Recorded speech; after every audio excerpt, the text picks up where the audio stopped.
Kerala wiremen and supervisors association 37ാമത് സംസ്ഥാന സമ്മേളനം ആലപ്പുഴയിൽ നടന്നു. എച്ച് MLA സമ്മേളനം ഉദ്ഘാടനം ചെയ്തു. നിയമപരമായി ലൈസൻസുള്ള വയറിംഗ് കരാറുകാർ ഏറ്റെടുക്കേണ്ട വയറിംഗ് പ്രതിഷ്ഠാപന കരാറുകൾ സിവിൽ കരാറുകാർ ഏറ്റെടുക്കുന്നത് നിയമപരമായി തടയണമെന്നും Kerala electrical wiremen and supervisors association സംസ്ഥാന സമ്മേളനത്തിൽ പ്രമേയത്തിലൂടെ ആവശ്യപ്പെട്ടു. ആലപ്പുഴ ജെൻഡർ പാർക്കിൽ ചേർന്ന സമ്മേളനം എച്ച് MLA ഉദ്ഘാടനം ചെയ്തു. അസോസിയേഷൻ സംസ്ഥാന പ്രസിഡന്റ് പി ജോർജ് മാത്യു അധ്യക്ഷനായി.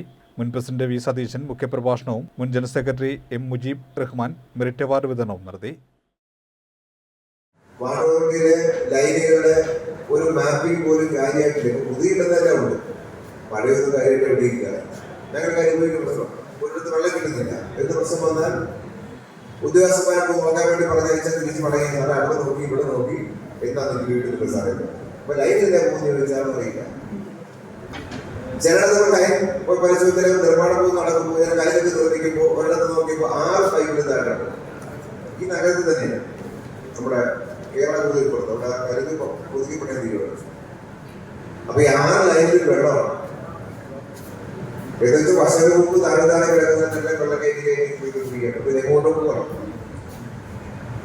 ഉദ്യോഗസ്ഥന്മാർ ചോദിച്ചാൽ നമുക്ക് അവർക്കറിയില്ല. ചിലപ്പോൾ അവർ സ്ഥലമാരും ഉദ്യോഗസ്ഥയില്ല.